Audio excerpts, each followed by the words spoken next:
party people. I hope you guys are getting ready for a fun weekend full of events and things that you're going to be doing.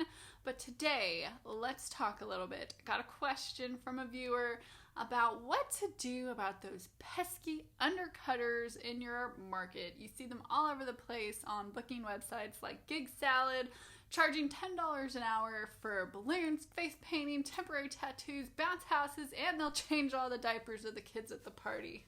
But you get my drift. What do we do about these people that are charging ridiculously low prices, and is it hurting your business? Let's talk about that and more today.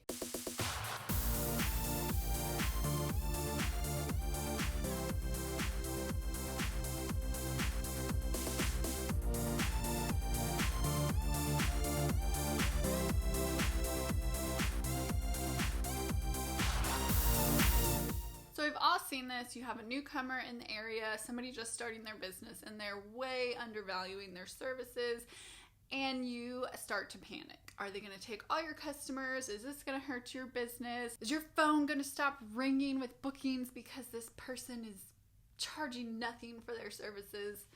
What do we do? So my first piece of advice, if you're finding yourself in this situation and you're really concerned and worried about it, is to stop worrying about it. Do not waste any time and any brain cells being concerned and upset and angry about these people who are undervaluing their own services. Those newbies are going to find out soon enough that they need to charge more, or they're going to quit because it's just not going to sustain them. And every minute and every ounce of energy that you waste concerning yourself with somebody else's business is time and energy that you are not focused on building your own business and making it better. And that is what will hurt your business. Not these other people in the market, but you not spending the time and energy focusing on growing your business. I know it sometimes can seem like there's only a small number of customers in the world and I need all of them, but you guys, that is so far from the truth. There are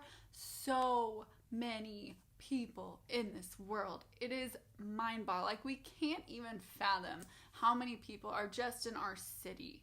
You are never going to be able to have all the customers. You just can't. There's too many people. There's only one of you. You wouldn't be able to service them all even if you wanted to. Your best bet for having a successful business is to focus on exactly the type of customers that you want to serve. Are they high end? Are they low end? What side of town do they live in? What kind of jobs do they have? What do they do for fun? What kind of activities are their kids into? You've got to get so super clear on the type of customers that you are going to be serving for your business, and then focus all your marketing efforts on attracting that type of customer. That will be your little niche that you serve in your community, and if you do it well, you have more work than you know what to do with, no matter what other new businesses come on the scene or what their prices are. 100% focus on serving your customers, making sure they have the best experience possible, removing any barriers or pain points that they might have when it comes to working with you. So some examples of that would be like, what's your booking process like? I'll tell you guys, when I was doing my party business in San Antonio, I knew my target customer was a mom with young kids. That's who we ended up doing most of our parties for. They were attracted to me, I was attracted to them, and that's just who my ideal customer became. Moms with small kids, okay? And I became very aware of the fact that these parents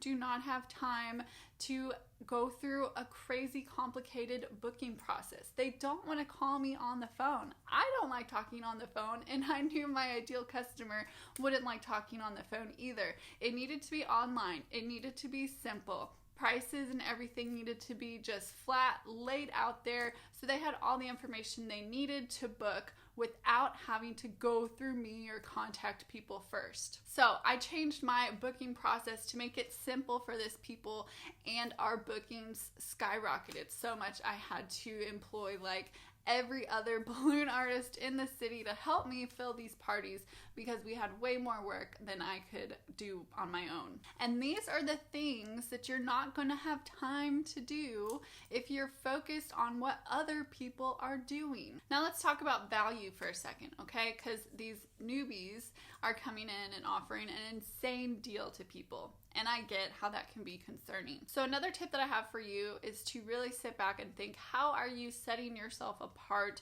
from your competitors? How are you different? How are you better? How is your process easier for customers? Why should they book you over your cheaper alternative? The answer to this is going to have very little to do with the type of balloons that you're twisting. Yes, it has some to do, but the more important things that you should be focusing on are your presentation, your appearance, your professionalism, your timeliness. Those are the things that are going to keep people coming back. If you are the most amazing artist, but you show up late, you're wearing whatever you were wearing earlier in the day to run around and do errands, your setup is all a mess and weird looking, you're probably not going to get asked to come back by that same client. So you might get a lot of first-time customers and then never see them again. And you don't always want to be chasing new customers. It is so much easier to keep a customer than to find a new one. So focus on making your customers that you do get have the absolute best experience possible, and they will come back year after year and tell all their friends, who they'll send your way as well. So big tip for that, instead of focusing on your competitors, focus on your professionalism. Focus on how well you're getting back to people, however you have it set up for them to book with you, whether that's by email, text, phone calls, Facebook Messenger. How timely are you and how prompt are you with getting back with your customers? How easy is your website to navigate? How easy is it for them to book with you? What do you look like when you show up? In my own personal experience, my target customer in Texas was more on the high end. I wanted to be in the nice homes. I wanted to be with the people that had no problem paying my rates. Okay? So you're asking these people to invite you into their home. They don't know you. You're going to be around all their kids. You're going to see the inside of their house probably. They need to not feel creeped out by the way that you appear, okay? So make sure that you look professional. Now, you don't have to be perfect to start your business. Don't compare how I was at, the end of my business to how you are at the beginning, okay? But you do need to look like you care. You do need to look like you've put some time and thought and effort into your business, and that will help build that trust and loyalty with your customers, so you don't have to worry about competitors coming into your market. So my main takeaways for this question are to, one, don't worry about it. Those people that are undercutting you or coming new into your area, do not give them too much time or energy thinking about it.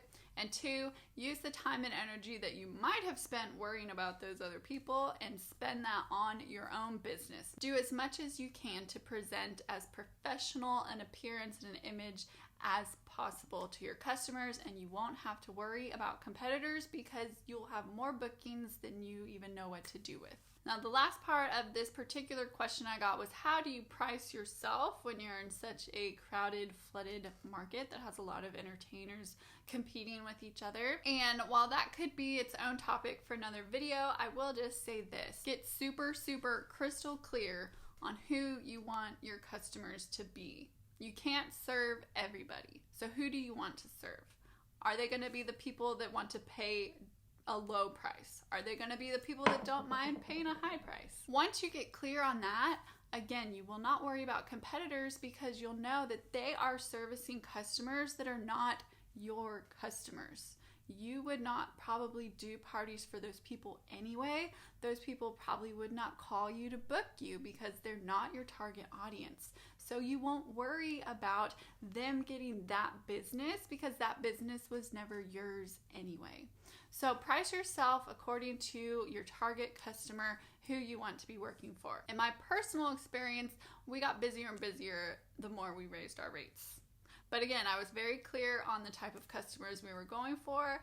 I made sure that my appearance and our website and everything was attracting to those types of customers, and we were successful in doing that. And you can only do that if you spend the time and energy on building your business and giving your customers the best experience you possibly can. So I hope these tips were helpful for you guys. I hope you'll really think about some of the things in this video and figure out what parts of your business maybe you've put off thinking about for a while, or you know you could do better in, and maybe spend some time this week nailing down those areas and finally focusing on them so that you can provide a better experience to your customers and help your business get to that next level to where you don't even worry about the newbies. All right, I hope that was helpful. Let me know what you guys think in the comments if you had any takeaways from this. What are you going to work on in your business this week to make forward progress and get closer to the goals that you have set for your business?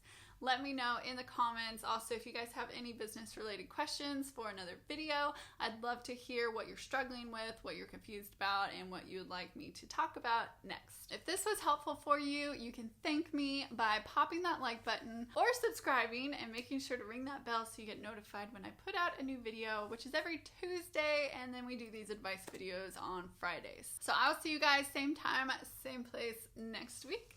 And if you're interested in more of these types of videos, check out a few of these other ones I've done, and I'll see you over there. Thanks, guys. Happy twisting. Bye.